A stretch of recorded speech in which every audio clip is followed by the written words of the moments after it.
A'udzubillahi minasyaitonirrajim. Bismillahirrahmanirrahim. Assalamualaikum warahmatullahi wabarakatuh. Salam sejahtera pada yang bukan muslim. Alhamdulillah rabbil alamin. Wa bihi nasta'in wal 'aqibatu lil muttaqin wa la 'udwana illa 'alal zalimin. Wassalatu wassalamu ala asyrafil anbiya'i wal mursalin wa ala alihi wa ashabihi wa man da'a bi da'watihi wastana bi sunnatihi wa man jahada bi jihadi ila yaumiddin. Qala rabbi shrah li sadri wa yassir li amri wahlul 'uqdatam min lisani yafqahu qawli. Subhanaka la 'ilma lana illa ma 'allamtana innaka antal 'alimul hakim. ولا حول ولا قوة إلا بالله العلي العظيم. أما بعد. ربنا هب لنا من أزواجنا وذريتنا قرة أعين واجعلنا للمتقين إماما. Hormati saudara pengurusi majlis, hormati ketika kasihi Fadil Tuan Haji Muhammad Sabu, Timbalan Presiden PAS, hormati ketua Fadil Ustaz Idris Haji Ahmad, AJK PAS Pusat, hormati Fadil Ustaz Zulkifli Ahmad, Timbalan Ketua PAS Kawasan Bukit Gantang, Fadil Tuan Haji Mustafa bin Abdul Wahab, Pengarah MTD Terung, Seluruh pimpinan PAS Kawasan, pimpinan PAS Peringkat, pimpinan Paket Keadilan, pimpinan dari DAP, seluruh penyokong Pakatan Rakyat, muslimin muslimat, hadirin hadirat yang dikasihi sekalian.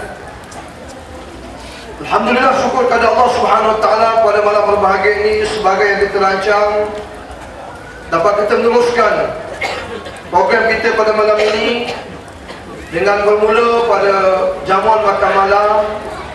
Langsungnya kita akan meneruskan ceramah isu-isu semasa yang sedang berlaku dan bergolak dalam negara kita sebentar lagi, insya-Allah.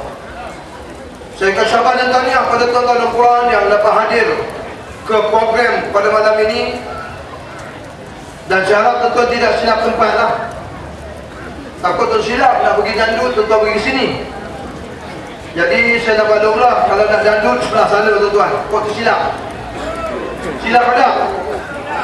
Tuan-tuan boleh menilai lah tuan-tuan. Dalam dua keadaan yang ada pada malam ini, tuan-tuan nilai lah. Di antara program ceramah kita malam ini, jika kita menyebut ayat-ayat Al-Quran, kita menyebut hadis Nabi, dengan program yang ada sana dengan dandut Zaliha Hamid, mana yang Allah redha? Sana ke sini tuan-tuan. Tuan-tuan fikirlah. Di antara dua program yang kita buat, program ceramah kita malam ini dengan program konsert Zaliha Hamid dandut, di mana Allah redha? Sama ada Allah redha dengan program sana atau Allah redha dengan program kita pada malam ini. Di situ sudah cukup untuk tuan-tuan menilai. Dan program kita sudah diatur sekian lama lah. Tetapi mereka bila ada program ni, mereka buat program di sebelah sana. Apa gunanya, apa maknanya tuan-tuan?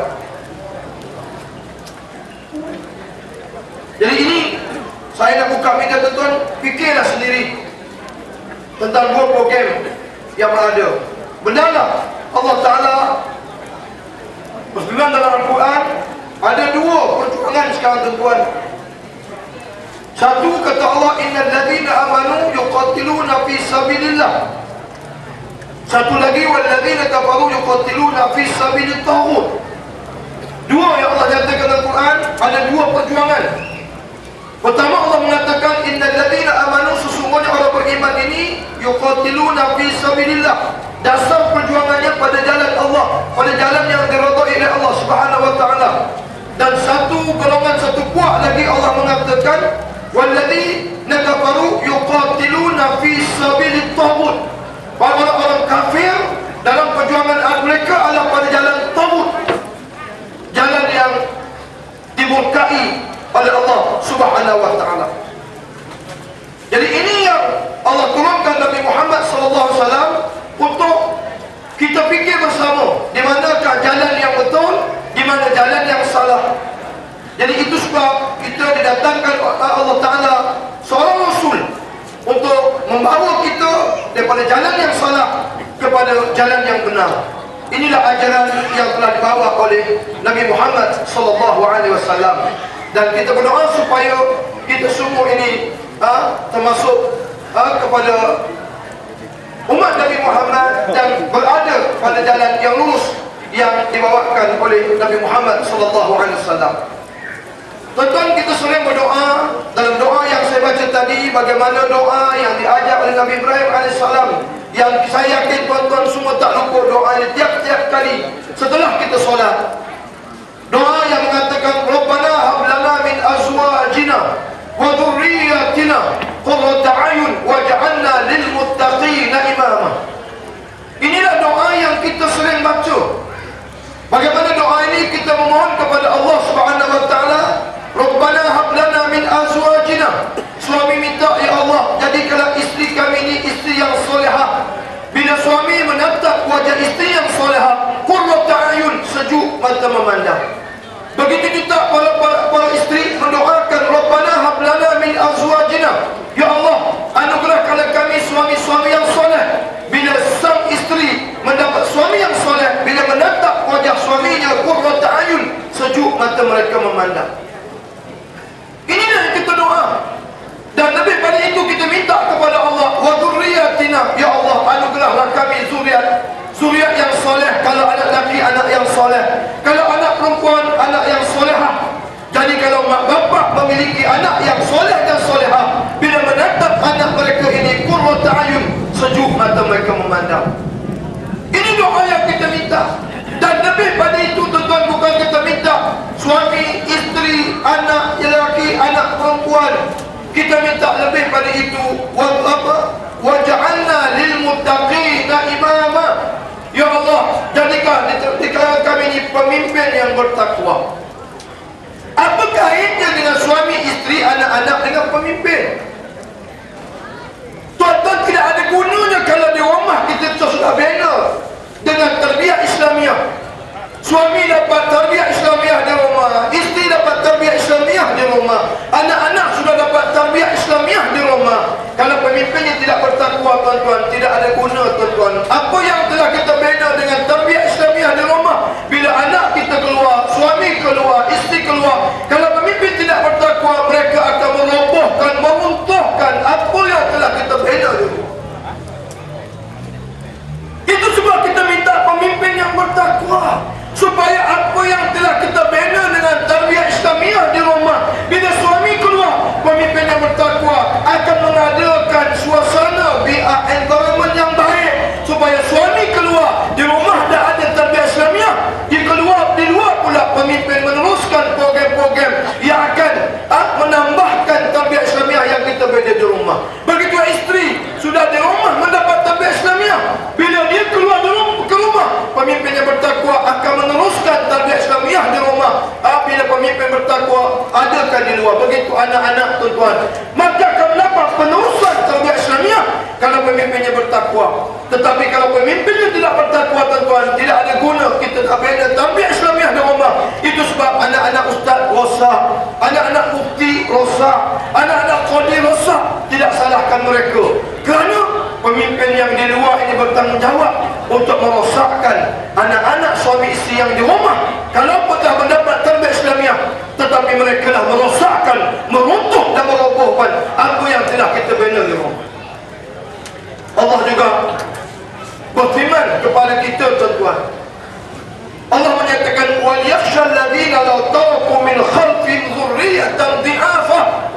Naklah kamu bimbangi, naklah kamu takuti, sekiranya kamu tinggal setelah kamu besok, dia kata dzurriyyatan dhi'afa, zuriat-zuriat yang lemah sudut akidahnya, lemah akhlaknya, lemah pegangannya, lemah segala-galanya. Naklah kamu takuti, kata Allah, naklah kamu bimbangi, sekiranya kamu besok meninggal dunia, kamu tinggalkan zuriat-zuriat, anak-anak kamu, cucu cicit kamu, mereka yang lemah. Jadi, tuan-tuan, ini amalan Allah, naklah kita bimbangi dari sekarang, tuan-tuan. Saya bawakan ayat ini, tuan-tuan. Saya nak bawa tuan-tuan kepada satu kajian yang telah dilakukan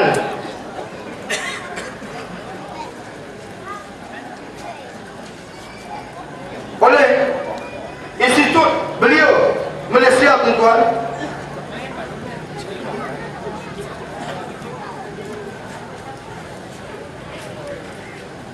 tentang apa yang sedang berlaku dalam negara kita. Kajian ini mengatakan kebimbangan kita adakah kajian ini termasuk anak-anak kita, na'udzubillah.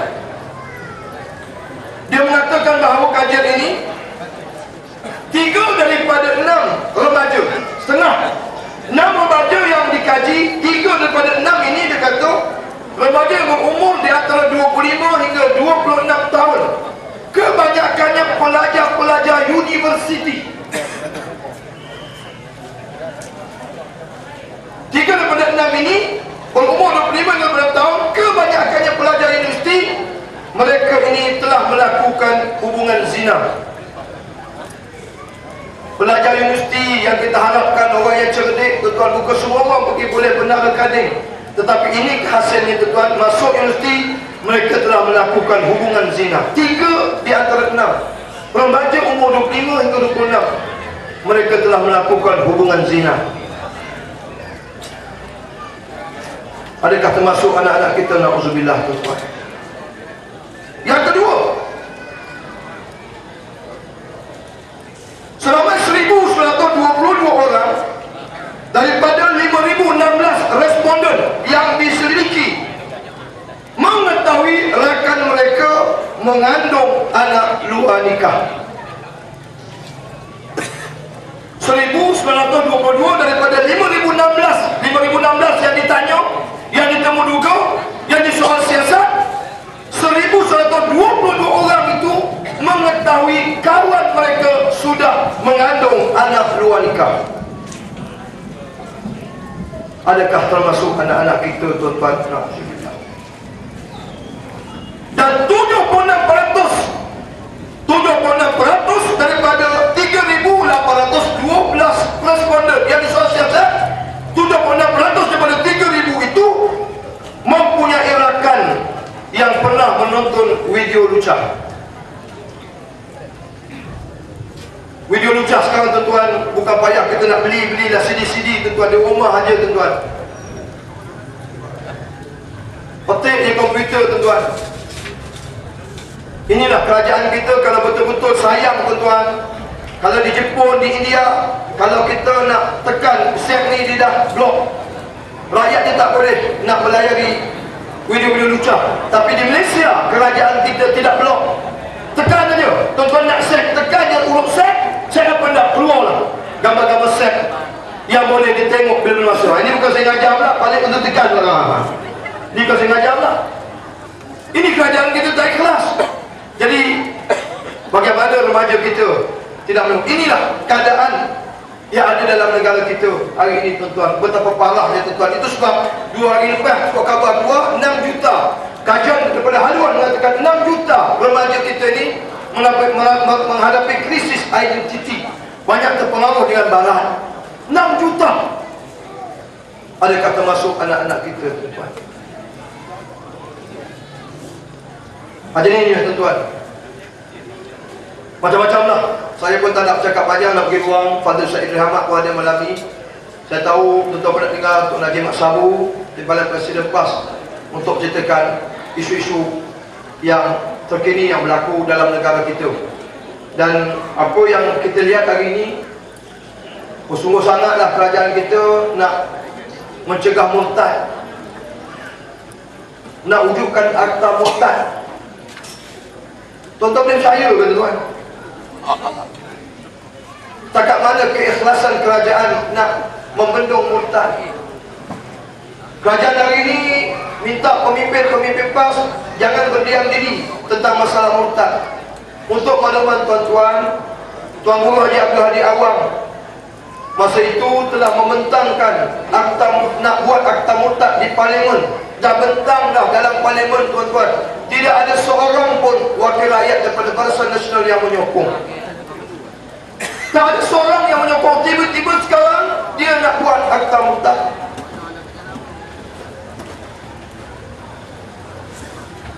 Tak ada guna kita berhimpun sejuta, tuan-tuan. Baru ni berhimpun, baguslah, kita tidak halang, baguslah. Tapi cukup sekadar berhimpun sejuta, 2 juta.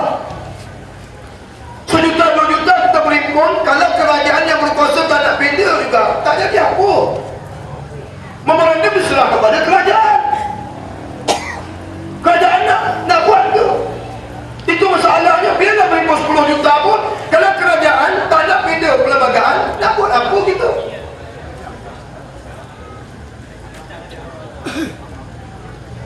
Dalam kita suasana nak berhimpun sejuta umat di Stadium Shah Alam baru ni, 2-3 hari sebelum perhimpunan berlaku, kawan saya telefon di Ipoh. Ustaz ada di mana? Saya kata ada di Ipoh, tepi mesyuarat kawasan. Ustaz, tadi sepupu saya mengajar di sekolah kebangsaan di Buntong. Balik sekolah, 4-5 orang tumbuh di luar pagar menyebarkan risalah Kristian kepada pelajar sekolah kebangsaan. Dalam kita nak berhimpun sejuta, nak mempertahankan akidah, 1 juta ke 10 juta sedikit pun tidak menggerunkan, menakutkan mereka terus mengedar risalah Kristian. Dia dah report polis, dia pun dah dipanggil untuk sosialisasi, dah report pejabat agama. Dalam keadaan kita nak berhimpun sejuta, nak mempertahankan akidah, kegerunan musuh Islam terhadap kita sudah dicabut oleh Allah. Orang tak gerun, tuan-tuan. 1 juta, 2 juta, dia terus menyebarkan risalah Kristian. Yang ini dah termaktub dalam perlembagaan. Tidak boleh agama lain untuk mempengaruhi kepada orang agama Islam. Tak boleh. Tetapi tak ada tindakan. Ini yang kata Mufti Perak. Dia kata yang pertama ya, pihak berkuasa, kerajaan, kenapa tidak kuat kuasakan undang-undang? Undang-undang itu dah ada lah, tapi kenapa dibiarkan? Ini Mufti Perak cakap.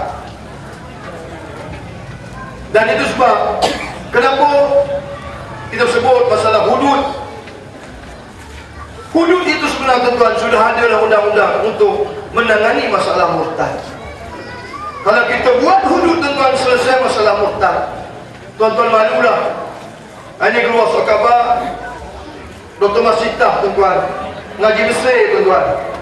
Dia berkatakan bahawa kita bukan tak setuju dengan hudud, tetapi masalahnya kena perincikan dulu. Perinci dulu baru boleh buat tuan-tuan. Hudud dah terperinci, nak perinci apa lagi tuan-tuan? Malulah Dr. Masitah yang mengaji Al-Azhar dengan Sultan Brunei. Sultan Brunei tuan-tuan begitu tegas untuk melaksanakan hukum hudud syariat Allah di Brunei. Patut Sultan-Sultan ini malu. Sultan Brunei kata, who are we to say wait? Who are we? Siapa kita nak kata tunggu dulu, nak rasa hudud, tunggu dulu, nak perinci dulu, tunggu dulu, nak korang? Siapa kita nak kata hukum Allah ni kita tunggu dulu? Malu ya Sultan Brunei. Mempunyai mufti-mufti penasihat agama yang cukup berani. Patut mufti-mufti hari ini patut malulah dengan mufti di Brunei. Dia mampu menasihat sultan mereka supaya melaksanakan syariat Allah. Tapi mufti-mufti dalam negara kita berdiam diri tuan-tuan, tidak nasihat sultan-sultan mereka supaya melaksanakan hukum Allah. Jadi tuan-tuan, saya nak maklum tuan-tuan, penolakan hukum hudud ini, hukum Allah ini, impaknya, implikasinya cukup besar tuan-tuan. Tuan-tuan buka dalam tafsir fi Zilalil Quran karangan Asy-Syaikh Qutb. Dengar baik-baik tuan-tuan. Asy-Syaikh Qutb dalam kitabnya fi Zilalil Quran karangan tafsir beliau mengatakan tidak sah dia kata penyembahan kepada Allah barang siapa yang memakai hukum yang lain daripada hukum Allah Ta'ala. Dengar baik tuan-tuan, kalau bagi tahu dekat UMNO, kalau sokong juga UMNO, Barisan Nasional UMNO tuan-tuan, dia kata tidak sah penyembahan dan tidak sah penyembahan kepada Allah barang siapa yang memakai hukum yang lain daripada hukum Allah Ta'ala. Sembahyang tidak sah kalau pakai hukum daripada Allah Ta'ala. Puasa kita, zakat kita, haji kita, sedekah kita, segala-galanya tidak sah kalau kau pakai hukum yang lain daripada hukum Allah Ta'ala. Hudud hukum Allah Ta'ala, kita pakai hukum lain. Zina hukumnya sebat, kita pakai denda dan penjara. Mencuri hukum potong tangan, kita pakai hukum lain. Tidak sah. Ini nak korban pula tuan-tuan. Kalau yang nyembelih korban tu UMNO, tak sah sembelihan tuan-tuan. Sama lah sembelihan itu macam orang bukan Islam yang sembelih bangkai. Ini kata Syekh Qutb Asyik buka dalam fi Zilalil Quran mengatakan tidak sah penyembahan kepada Allah barang siapa yang mengambil daripada hukum Allah Ta'ala. Isaf dan sedarlah tuan-tuan, inilah implikasinya cukup besar kalau kita mengambil lain daripada hukum Allah Subhanahu Wa Ta'ala. Habis sia-sia nak pergi haji pun tak jadi apa. Tentu sebab balik haji perangai tak berubah tuan-tuan, pasal dia masih lagi memakai hukum daripada hukum Allah Ta'ala. Ini cukup berat tuan-tuan. Jadi itu sebab saya ucapkan syabas jugalah pada Mufti Perak, kerana dia seorang mufti yang bercakap bahawa dia minta kerajaan pusat pindah perlembagaan sehingga benarkan kerajaan Kelantan melaksanakan hukum hudud. Syabas. Jika semua mufti bercakap, bayangkan seluruh mufti bercakap, kami mufti-mufti seluruh Malaysia sepakat supaya minta kepada pusat benarkan hudud laksana Kelantan. Patutnya seluruh mufti, kau cuba bayang, seluruh mufti yang bercakap, tuan-tuan. Hai, goncang juga Najib, tuan-tuan. Goncang. Tapi berapa orang mufti yang boleh bercakap tentang masalah hukum hudud? Jadi pada orang yang bukan Islam, orang Cina, orang India, dia tak perlu takut, tuan-tuan, hukum hudud. Kalau hudud ni hanya untuk orang Islam. Macam mahkamah syariah sekarang ni, undang-undang mahkamah syariah, memang dia tak denda. Kalau orang Cina berzina dengan orang Melayu Islam, Melayu kena hukum, Cina tak kena. Itu mahkamah syariah sekarang. Kalau hudud pun, hudud ni diletak di mahkamah syariah. Orang bukan Islam tak ada kena mengena. Itu sebab saya mengadakan jamaah raya di Ipoh Barat 25 bulan yang lalu, panggil M. Kula Segaran, Yang Berhormat M. Kula, Ahli Parlimen Ipoh Barat daripada DAP. Dia pun mengucap, dia kata pada ketika tengah hangat tentang hudud, saya pun dia kata 2-3 hari ini banyak ditelefon oleh wartawan daripada News Station, Star, Berita Harian, Putusan, Sinar Harian. Saya tiba-tiba jadi popular, dia kata. Mereka bertanya saya, apa pandangan saya tentang hudud? Kata M. Kula Segaran, Yang Berhormat M. Kula Segaran daripada DAP. Mereka bertanya saya, apa pendapat Yang Berhormat tentang hudud? Saya cakap sama dia orang, saya apa peduli, dia cakap. Ini hudud bukan untuk saya. Saya apa peduli? Ini hudud untuk orang Islam. Macam sekarang orang Islam mau sembahyang, orang Islam mau pergi masjid, itu dia punya pasal. Saya apa peduli? Tuan-tuan, M. Kula Segaran, Ahli Parlimen DAP pun sudah faham hukum hudud hanya untuk orang Islam, bukan orang Cina, bukan orang India, bukan Kristian, bukan Buddha, bukan Hindu. Sebab ini dalam kitab kita, dalam Quran. Dalam Quran Allah menyatakan fa in ja'uka fahkum bainahum aw a'rid anhum. Allah kata apabila mereka yang bukan Islam datang kepada kamu, hukumlah mereka. Hukum mereka sama ada hukum hudud atau a'rid anhum, atau mereka nak pilih undang-undang lain. Mereka nak dihukum undang-undang Buddha, orang Hindu, terserah. Jadi orang bukan Islam, dia ada pilihan nak hukum hudud ke hukum lain, tidak ada masalah. Jadi orang Cina, orang India jangan takut, tidak ada kena mengena dengan orang bukan Islam. Hukum hudud hanya untuk orang Islam saja, tak ada kena mengena. Jadi orang Cina, orang India sudah faham. Yang tak faham, orang UMNO saja tak faham. Itu masalah kita sekarang, tuan-tuan. Jadi ini yang kita harap, supaya benda ini, penolakan hukum hudud bukannya potong tangan, bukan sebab, bukan penjara semua hidup, tuan-tuan, bukan denda, tuan-tuan, tetapi tuan-tuan merosakkan akidah sampai segala pengabdian kita kepada Allah tidak diterima oleh Allah kalau sekiranya kita menolak hukum hudud. Ini implikasinya, tuan-tuan. Jadi inilah saya harap, saya sayang, tuan-tuan, pada orang Islam, jangan sia-sia sembahyang, puasa kita, zakat, haji kita jangan sia-sia. Baiklah kita bersama dengan PAS Pakatan Rakyat, yang mana memang kita nak melaksanakan keadilan di muka bumi ini. InsyaAllah seluruh bangsa akan dapat keadilan ini, tuan-tuan. Inilah yang kita harap supaya rakyat, supaya mereka sedar, cukuplah 54 tahun kita dah bagi Barisan Nasional memerintah, cukuplah, tuan-tuan. Kerana Allah menyatakan likulli ummatin ajal. Setiap umat itu ada ajalnya. Bukan kita ada ajal, maunya parti pun ada ajal, kerajaan pun ada ajal dia. Dan pasti, tuan-tuan, kalaulah setiap benda itu ada ajal, saya yakin kerajaan BN pun ada ajal. Bukan selama-lamanya mereka akan merintah, hanya kerajaan Allah saja yang kekal abadi, tuan-tuan. Kerajaan manusia, dia akan ada ajalnya. Dan saya yakin bahawa ajal UMNO Barisan Nasional sudah sampai. Mungkin pada 13 datang, insyaAllah. Boleh, tuan-tuan? Boleh kita sampaikan ajal UMNO Barisan Nasional? InsyaAllah, tuan-tuan, pada 13 kita semua akan sampai ke ajal mereka. Cukuplah 4 tahun. InsyaAllah kita akan beri laluan kepada Pakatan Rakyat untuk pergi ke Putrajaya untuk memberi keadilan kepada seluruh rakyat, insyaAllah. Jadi sekadar itu, saya sekali terima kasih kepada Yang Berhormat Tuan Haji Mat Samu, Ustaz Haji Ahmad, seluruh pimpinan yang hadir, juga pada tuan-tuan dan puan yang sudah hadir pada malam ini bersama-sama dengan program ini. Mudah-mudahan dengan hasrat kita untuk mengumpul dana untuk bulan 13 akan diberkati Allah dan sumbangan, tuan-tuan, insya-Allah akan kita panjang-panjangkan, kekalkan, bukan saja setakat pilihan raya, tetapi sumbangan, tuan-tuan, ini bila tuan-tuan dah mati pun kita harap pahalanya akan mengalir atas sumbangan itu bagi, kerana kita berjuang untuk menegakkan Islam dan keadilan, insya-Allah. Jadi sekali itu aku lupa dihadap sama lazim ini. Wassalamualaikum warahmatullahi wabarakatuh. Assalamualaikum warahmatullahi wabarakatuh. Takbir.